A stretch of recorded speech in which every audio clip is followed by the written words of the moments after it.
Insurance आधुनिक युग का एक उत्पाद है, लेकिन यह स्वयं मानव समाज के रूप में पुराना है।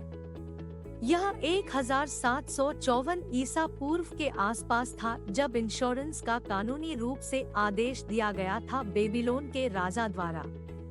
इस समय के दौरान समुदाय के सदस्यों को सहायता प्रदान करने से इंश्योरेंस विकसित हुआ। व्यापारिक हितों की रक्षा करना।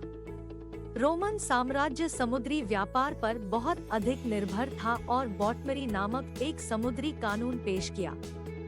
समुद्र के कई खतरों को ध्यान में रखते हुए, जैसे खराब मौसम, समुद्री लुटेरे। जैसे जैसे व्यापार अधिक शहरों और महाद्वीपों में फैलता गया, इसलिए इंश्योरेंस का उपयोग किया। 16वीं शताब्दी में ब्रिटिश साम्राज्य ने व्यावसायिक जोखिमों को कवर करने के लिए एक समर्पित समुद्री इंश्योरेंस पॉलिसी बनाई, जो इंश्योरेंस का अधिक आधुनिक और किफायती रूप प्रदान करती है। औद्योगिक क्रांति इंश्योरेंस के लिए एक महत्वपूर्ण मोड़ थी। तीव्र टेक्नोलॉजी विकास और कार्य की बदलती प्रकृति अधिक अवसरों के साथ साथ अतिरिक्त जोखिमों का नेतृत्व किया, जो बदले में और अधिक हो गया। इंश्योरेंस दस्तावेज।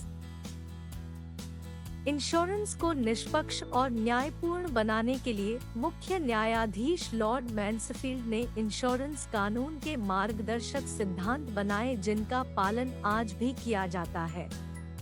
वर्तमान में इंश्योरेंस $1 ट्रिलियन का उद्योग है, जो साइबर, यात्रा, व्यवसाय, जीवन और स्वास्थ्य जोखिमों से सुरक्षा प्रदान करता है। इंश्योरेंस भारत की यात्रा। भारत में शुरू किया गया पहला insurance oriental life insurance company limited था, जो अंग्रेजी कंपनी द्वारा कलकत्ता में 1818 में शुरू हुआ था।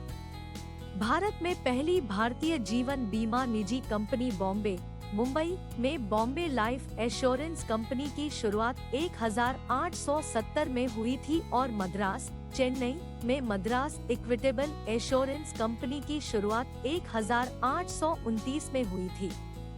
भारत में पहला general insurance Triton insurance company limited था, जो था 4 जुलाई 1918 को शामिल किया गया। भारत में सबसे पुरानी बीमा कंपनी 1906 में स्थापित राष्ट्रीय बीमा कंपनी है और यह अभी भी व्यवसाय में है। भारत में इंश्योरेंस क्षेत्र में कुल 57 इंश्योरेंस कंपनियां शामिल हैं, जिनमें से 24 कंपनियां जीवन बीमा प्रदाता है और शेष 33 गैर जीवन बीमा करता है, जिनमें 7 सार्वजनिक क्षेत्र की कंपनियां हैं। IRDAI, भारतीय बीमा विनियामक और विकास प्राधिकरण। Insurance companies, agents, insurance advisory committee, insurance Lokpal, tariff advisory committee, insurance associations, insurance councils, insurance brokers, surveyor's and हानि निर्धारक, थर्ड पार्टी एडमिनिस्ट्रेटर्स। ये सभी insurance regulatory and development authority of India को रिपोर्ट करते हैं। Insurance regulatory and development authority of India को 2000 में एक स्वायत्त मंडल के रूप में स्थापित किया गया था। इसका उद्देश्य बीमा नियामक और के अनुसार देश में बीमा और पुनर्बीमा के व्यवसाय को विनियमित और विकसित करना था। विकास प्राधिकरण अधिनियम 1999।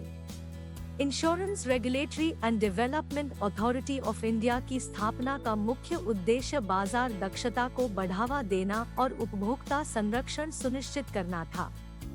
कई लोगों के लिए इंश्योरेंस चुनौतीपूर्ण हो सकता है, सभी कागजी कार्रवाई और भ्रमित करने वाले खंडों के साथ, क्या है ना?